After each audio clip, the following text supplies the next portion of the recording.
तो गाइज ये 12 वर्ड्स जो यहाँ पर मैंने स्क्रीन पर लिखे हैं, यदि इनका यूज़ करना आप सीख गए तो समझ लीजिए कि आपने आधी इंग्लिश सीख ली है। तो इस वीडियो को अंत तक ज़रूर देखें। आपका इन वर्ड्स को लेकर जो डाउट है वो आज इस वीडियो को देखकर बिल्कुल क्लियर हो जाएगा। ये वर्ड्स सबसे ज़्यादा यूज़ होने वाले वर्ड्स है, सबसे ज़्यादा यूज़ होने वाले हेल्पिंग वर्ब्स भी है, जिन्हें लेकर अक्सर काफ़ी लोग कन्फ्यूज़न में भी रहते हैं। लेकिन आज के बाद आपको इनमें कभी भी कन्फ्यूज़न नहीं होगा। ओके, तो चलिए वीडियो को स्टार्ट करते हैं। तो सबसे पहले हम यहाँ पर सीखने वाले हैं हैड टू को। हैड टू का मतलब देखो क्या होता है। हैड टू के दो मतलब होते हैं। तो इसका एक मतलब होता है करना पड़ा और दूसरा मतलब होता है करना पड़ता था। इस तरह से इन दोनों मतलब के लिए हम हैड टू का यूज़ करते हैं। जैसे कि मुझे वहाँ जाना पड़ा, किसी काम को करना पड़ा, या फिर मुझे वहाँ जाना पड़ता था पास्ट में, या मुझे कपड़े धोने पड़ते थे। तो इस तरह के सभी सेंस को इंग्लिश में बताने के लिए हमें यूज़ करना पड़ेगा हैड टू का। चलिए देखते हैं इसके सेंटेंस स्ट्रक्चर को। सबसे पहले आएगा सब्जेक्ट, उसके बाद हमें यूज़ करना है हैड टू का, उसके बाद वर्ब की फर्स्ट फॉर्म आ जाएगी और लास्ट में आ जाएगा ऑब्जेक्ट। अब देखिए इसे एग्जाम्पल से समझते हैं। मुझे खाना पड़ा, इसे कहेंगे आई हैड टू ईट। इसी तरह से मुझे कुछ करना पड़ा या मुझे खेलना पड़ा या फिर कुछ भी जो आपको करना पड़ा पास्ट में, ऐसे सभी सेंटेंसेस के लिए हमें लगाना है हैड टू को। स्ट्रक्चर आपके सामने है। जैसे कि मुझे सोना पड़ा तो कैसे कहोगे आई हैड टू स्लीप। मुझे दौड़ना पड़ा तो कैसे कहोगे आई हैड टू रन।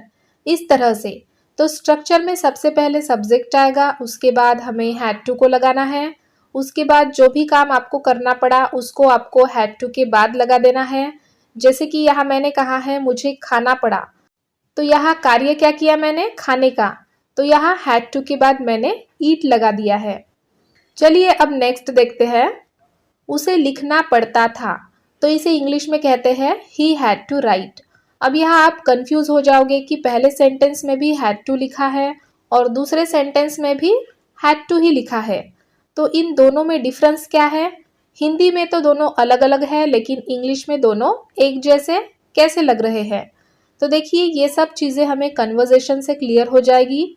जब हम किसी से बात करते हैं हिंदी में तो कई बार हमें कहना पड़ता है कि अरे यार मुझे तो वहाँ जाना पड़ा।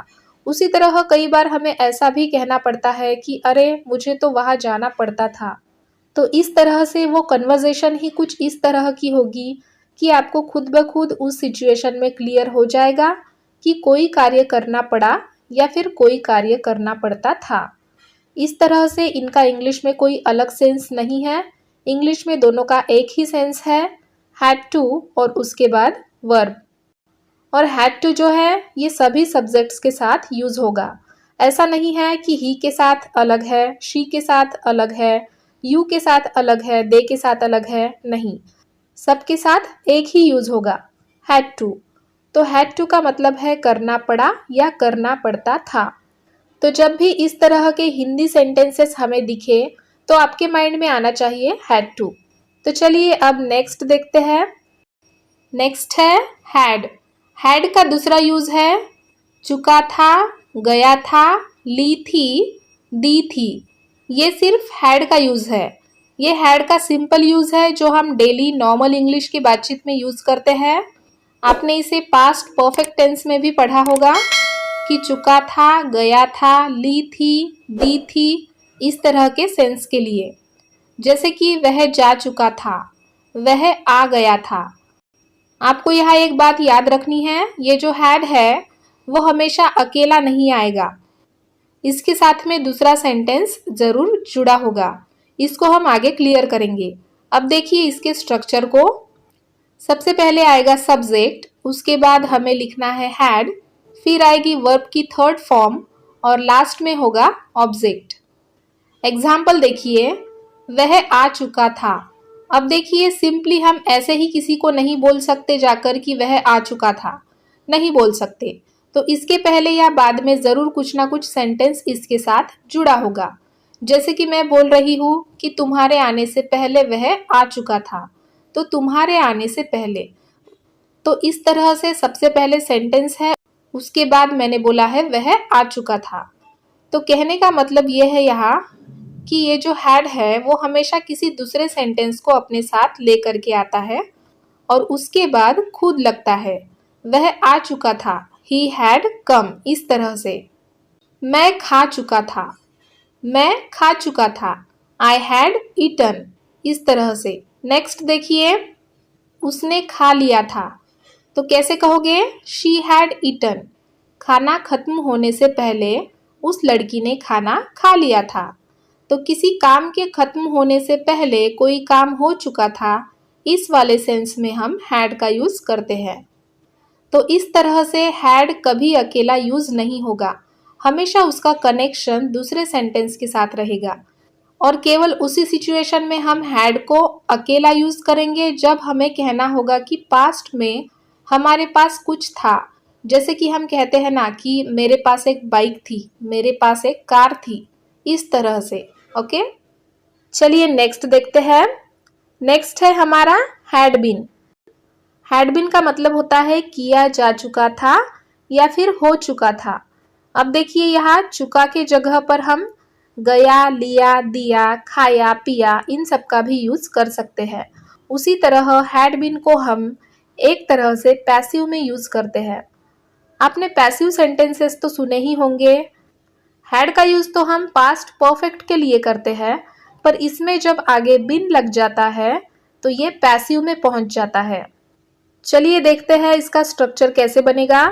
इसमें सबसे पहले आएगा ऑब्जेक्ट, यानी कि जो काम हो रहा है उसको हमें पहले लिखना है, ना कि किसी सब्जेक्ट को। उसके बाद हैड बीन आएगा और बाद में लास्ट में हमें लिखनी है वर्ब की थर्ड फॉर्म हो। और यदि आप चाहे तो यहाँ आप बाय लिखकर उसके बाद सब्जेक्ट को भी लिख सकते हो। आप चाहो तो लिख सकते हो, पर यदि हमें एक एडवांस वे में, अच्छी वे में इंग्लिश बोलनी है तो सब्जेक्ट को लिखने की कोई ज़रूरत नहीं है। इसके कुछ एग्जाम्पल्स देख लेते हैं ताकि इसको आप लोग बेहतर तरीके से समझ पाए। तो अब देखिए, काम को किया नहीं गया था। अब देखिए, यहाँ पर ये नहीं बताया जा रहा है कि काम को किसके द्वारा नहीं किया गया था, यानी कि सब्जेक्ट को यहाँ पर इम्पोर्टेंस नहीं दी गई है। आप देख सकते हैं, है ना, यहाँ इम्पोर्टेंस दिया गया है केवल काम को। तो क्या काम अपने आप ही हो गया था या फिर अपने आप होने वाला था? नहीं, किसी के द्वारा किया जाना था, मगर किसके द्वारा उसका यहाँ जिक्र भी नहीं है। काम को किया नहीं गया था, ना उसके द्वारा, ना आपके द्वारा, ना मेरे द्वारा, ना किसी और के द्वारा, ऐसा कुछ जिक्र यहाँ पर नहीं है। तो इसे कैसे कहेंगे? The work had not been done. तो किसी के द्वारा ये काम होने वाला था, पर उस व्यक्ति, उस इंसान का नाम ना लेकर हमने सीधा यहाँ काम को ही लिख दिया है, काम को ज्यादा महत्व दे दिया है, तो इसीलिए हमने इसको यहाँ पैसिव में रखा है। इसी तरह का और एक एग्जाम्पल देखिए, मुझे मार्केट भेजा गया था। अब यहाँ जिसने भी मुझे मार्केट भेजा है उसका नाम नहीं आया है। आपने भेजा या किसी और ने भेजा, ये यहाँ पर पता नहीं। तो इसे कैसे कहोगे? I had been sent market. तो इस तरह से हैड बीन का यूज हम करेंगे पैसिव वाले सेंटेंसेस के सेंस में। तो इस तरह से हैड बीन का यूज होता है काम को बताने के लिए, बल्कि किसने उस काम को किया है ये बताना यहाँ जरूरी नहीं होता है। जैसे मैं कहूँ कि कार बेची गई थी, किसके द्वारा बेची गई थी ये तो नहीं पता, लेकिन हम महत्व किसे दे रहे हैं यहाँ पर? कार को, ना कि कार बेचने वाले को। पर अगर हम ये भी बताना चाहते हैं कि किसके द्वारा बेची गई है, तो हम क्या कर सकते हैं? लास्ट में बाय लगाकर उस व्यक्ति का नाम, जो सब्जेक्ट है उसका नाम भी लिख सकते हैं। तो हैड बीन को यहाँ आप समझ गए होंगे। चलिए अब नेक्स्ट देखते हैं। नेक्स्ट देखिए क्या है यहाँ पर। नेक्स्ट है हमारा हैज और हैव। अब देखिए, हैज और हैव का यूज हम कैसे करते हैं। वैसे तो ज्यादातर हमने देखा है प्रेजेंट परफेक्ट टेंस में हैव और हैज का यूज होता है। अब देखते हैं इसके स्ट्रक्चर को। सबसे पहले आएगा सब्जेक्ट, उसके बाद हैज हैव आएंगे सब्जेक्ट के अकॉर्डिंग, फिर वर्ब की थर्ड फॉर्म और लास्ट में ऑब्जेक्ट यूज होगा। तो ये तो सब नॉर्मल चीजें हैं जो आप सबको पता है। चुका है, लिया है, ली है, दी है, लिया है, दिया है, इन सब के सेंस के लिए हैज और हैव का यूज होता है। देखिए चुका है, लिया है, ली है, दी है, इन सब में हमें ये पता चलता है कि कोई चीज या तो शुरू हुई है या फिर खत्म हो चुकी है। आपको सिर्फ दो बातें यहाँ याद रखनी है। इनको याद करोगे तो आप भूल जाओगे। या तो कोई चीज शुरू हो चुकी है प्रेजेंट में, या फिर कोई चीज प्रेजेंट तक खत्म हो चुकी है।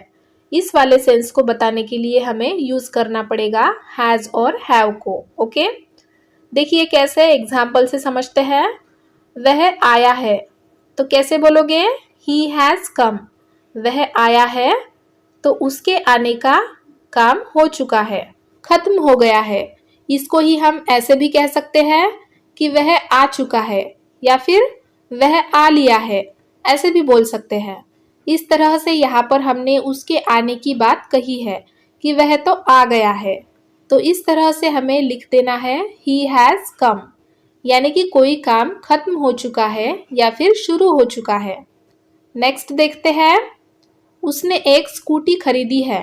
इसे कहेंगे इंग्लिश में he has bought a scooty। तो उसने या उसके द्वारा स्कूटी खरीदी गई है, तो he has bought a scooty, यानी कि स्कूटी वह ले चुका है या फिर उसके द्वारा स्कूटी ली गई है, खरीदी गई है। तो इस तरह के सेंस के लिए हमको यूज करना है। नेक्स्ट देखिए, उन्होंने पैसे दे दिए हैं। They have given money. अब यहाँ दे के साथ हैव यूज होता है, तो इसीलिए हमने यहाँ पर हैव को यूज किया है, ना कि हैज को। हैज का यूज हम ही, शी, इट इनके लिए करते हैं, और हैव को हम आई, वी, यू, दे इनके साथ लगाते हैं। सो दे हैव गिवन मनी, मतलब वे पैसे दे चुके हैं। ओके, तो इस तरह से हम प्रेजेंट परफेक्ट टेंस के लिए हैज और हैव का यूज करेंगे। आई होप आपकी समझ में आ गया होगा। अब चलिए नेक्स्ट देखते हैं। नेक्स्ट है इसमें हैज, हैव बीन। इसके पहले हमने हैड बीन को पढ़ा था पैसिव में, उसी तरह हैज और हैव बीन को पढ़ेंगे प्रेजेंट के लिए पैसिव में। ओके, देखिए कैसे। किया जा चुका है या फिर हो गया है।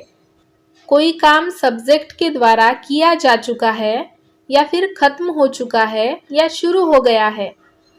देखिए अब इसके स्ट्रक्चर को देखते हैं। सबसे पहले इसमें भी ऑब्जेक्ट आएगा, जैसे कि हैड बीन के स्ट्रक्चर में हमने यूज किया था।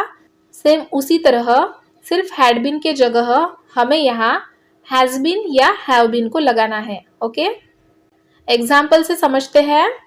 नकुल को भेजा गया है, इसे कहेंगे नकुल हैज बीन सेंट, इस तरह से। और अगर इसी को हमें पास्ट में बोलना है तो कैसे बोलेंगे? नकुल को भेजा गया था, तो इसे कहेंगे नकुल हैड बीन सेंट, यानी कि हैज बीन के जगह पर हम सिर्फ हैड बीन को लगा देंगे। अब नेक्स्ट देखिए, उसे घर बुलाया गया है। अब उसे यानी कि ही के साथ हैज यूज होता है, तो ये हो जाएगा he has been called home. उसे घर बुलाया गया है, तो किसी को कुछ करवाया गया है या किसी के द्वारा कुछ किया गया है, लेकिन हम इसमें सब्जेक्ट को नहीं दर्शाते। नकुल को भेजा गया है, लेकिन किसने भेजा ये नहीं पता। उसी तरह उसे घर बुलाया गया है, लेकिन किसने ये हमें यहाँ पर नहीं पता, क्योंकि उसके नाम को हमने यहाँ पर मेंशन ही नहीं किया है। तो इस तरह से इन्हें पैसिव वाले सेंटेंसेस के लिए यूज किया जाता है, यानी कि जब हम किसी सब्जेक्ट को छुपा देते हैं और उसके ऑब्जेक्ट पर यानी कि उसके काम पर ज्यादा ध्यान देते हैं। तो आई होप यहाँ हैज और हैव बीन का यूज आपको समझ में आ गया होगा। कुछ बच्चे कंफ्यूज्ड होंगे कि हैज और हैव का यूज हमें कहाँ पे और किस किस के साथ करना है।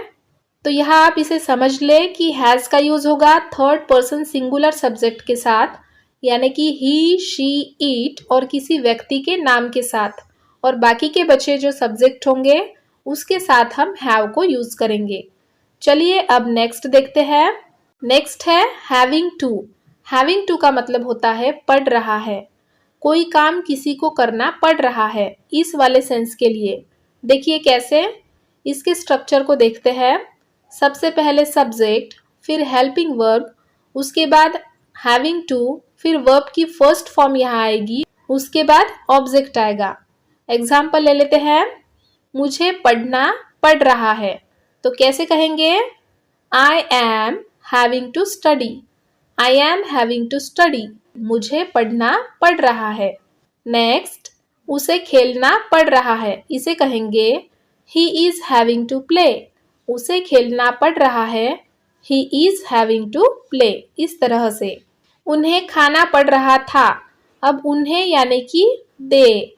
अब यहाँ सेंटेंस पास्ट में है, क्योंकि यहाँ पढ़ रहा था कहा गया है, तो ये होगा दे वर हैविंग टू ईट। उन्हें खाना पड़ रहा था, राइट। तो इस तरह से कोई काम करना पड़ रहा है या कोई काम करना पड़ रहा था, इस तरह सभी सेंटेंसेस को हम हैविंग टू से बनाएंगे। अब कौन सा सेंटेंस पास्ट में है या प्रेजेंट में है, ये आपको हेल्पिंग वर्ब को देखकर पहचानना होता है। इज एम आर प्रेजेंट के लिए यूज होंगे और पास्ट के लिए वॉज वर। चलिए नेक्स्ट देखते हैं। नेक्स्ट है डू और डज। तो गाइज डू और डज का मतलब होता है कोई कुछ नहीं करता, करती या करते, यानी कि किसी के द्वारा कोई काम नहीं होता है या फिर वह नहीं करता है या फिर कोई काम नहीं करते, इस वाले सेंस में। डू और डज का यूज हम सिंपल प्रेजेंट टेंस या प्रेजेंट इंडेफिनिट टेंस के नेगेटिव वाक्यों को बनाने के लिए करते हैं। देखिए वो कैसे।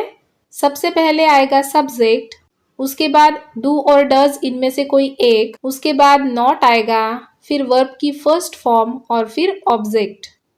इसमें ये जो डज है वो थर्ड पर्सन सिंगुलर सब्जेक्ट के साथ यूज होगा, यानी कि ही, शी, इट और किसी व्यक्ति के नाम के साथ।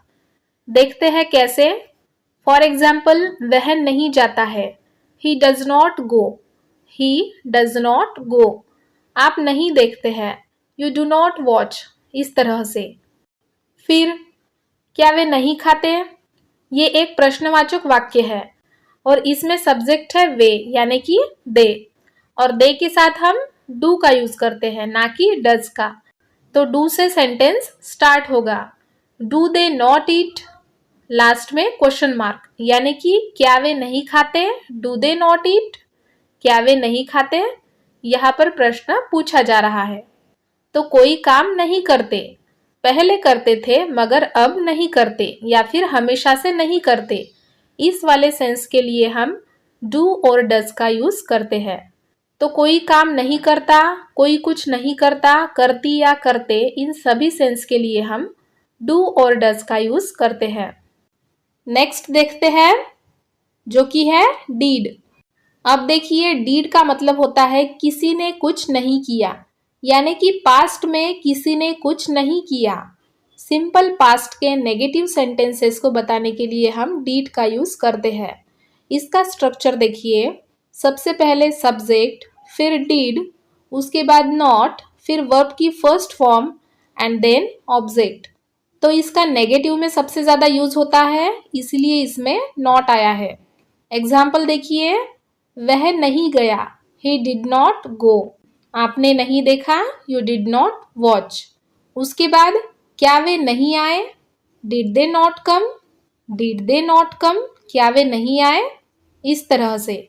तो किसी ने कुछ नहीं किया पास्ट में, इस सेंस को बताने के लिए हम डिड का यूज करते हैं और फिर नॉट का। तो गाइज आज की ये वीडियो आपको कैसी लगी कमेंट करके ज़रूर बताइएगा। आज की वीडियो में बहुत ही इम्पॉर्टेंट टॉपिक को हमने कवर किया है। यदि हमसे कुछ छूट गया है तो ज़रूर कमेंट करके बताइएगा। चैनल पर अगर नए हो तो ऐसी ही इजी इंग्लिश लर्निंग वीडियोस को पाने के लिए हमारे इस चैनल को सब्सक्राइब ज़रूर कर लीजिएगा। वीडियो को लाइक ज़रूर कीजिएगा।